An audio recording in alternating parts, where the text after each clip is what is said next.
Hi everyone, Ravi Singh from Remax Hallmark Realty Connexus Group, and thank you very much for joining me today. This is State of the Market, episode 20. When I started this in February 2 years ago, I didn't really realize that it would take on the life that it has, and I'm certainly grateful for the feedback and all of the encouragement and endorsement that I received from many colleagues, as well as many people who have a vested interest in the Toronto real estate market.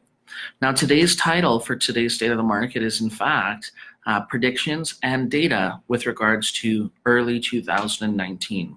Many people in the real estate industry, what we're doing right now is we're taking a look at our business plans, we're taking a look at the past year, and we're analyzing the data and projecting and making sure that we have a concise knowledge of our different market areas. Now, that being said, I'm going to read a couple statistics here that were produced by my company, Remax Hallmark, and I'd like to share them with you. September, we had the second lowest sales since 2012. It was 6,455 sales in September. The ratio of sales to listings actually decreased slightly in September to 32.1%. Overall, sales in the month were just up 2% since last year. The GTA real estate market overall averaged the same days on market at 26 since since last year as well.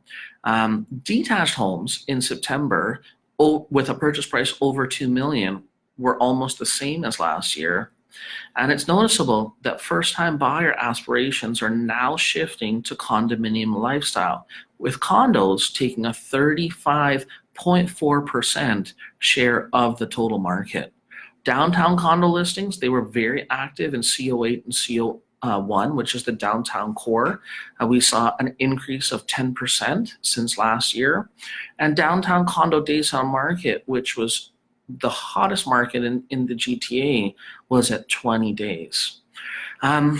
We're going to see slight inventory and sales increases as we move through the rest of the fall market.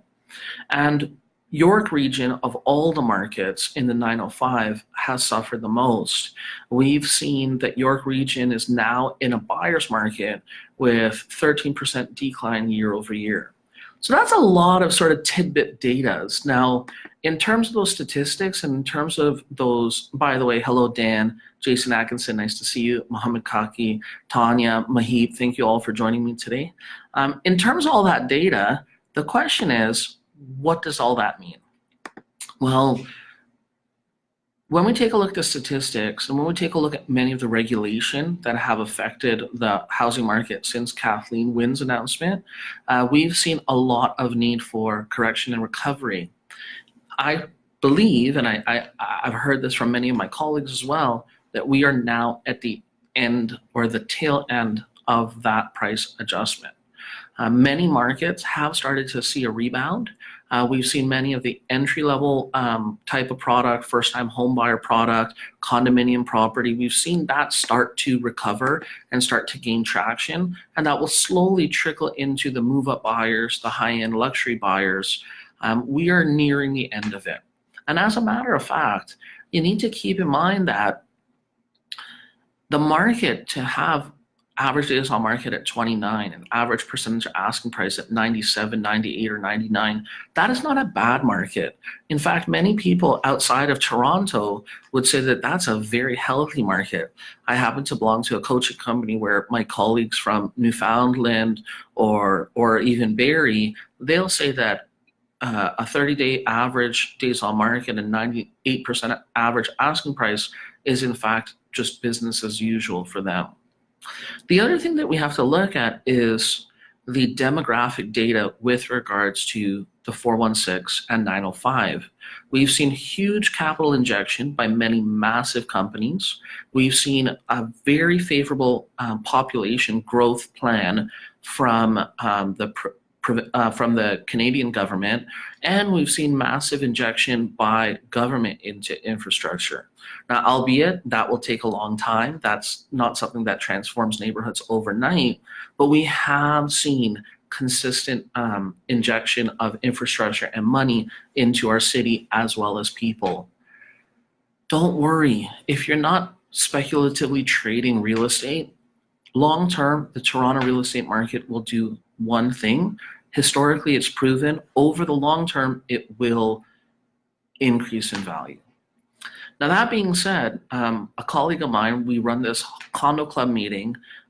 We were talking about the speculation in certain subsegments, like, for example, the pre-construction market. And she said, and she's a very smart lady, she said, every 5 to 7 years, we see a little bit of a wash.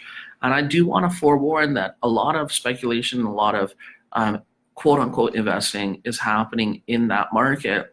Know what you're buying. Make sure that you have A, sustainability, and B, good product at a good price if you are dabbling in that. I appreciate everyone joining me today. The statistics that I shared, I'm happy to copy and paste them into the notes following this state of the market. I appreciate the feedback from the people here who are watching along.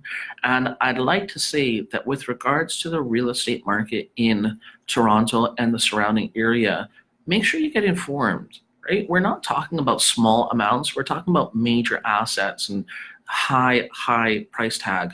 So get informed. And as always, if you'd like to talk to myself and my team, we're happy to assist and we're happy to offer what insight we can. You can find more on us at connexusgroup.ca, on Instagram and Facebook @/Connexus Group. And you can follow the hashtags The Connexus Advantage or Ravi Singh Remax. Thanks a lot, guys. And as always, anything you need related to real estate, don't hesitate to reach out. Bye for now.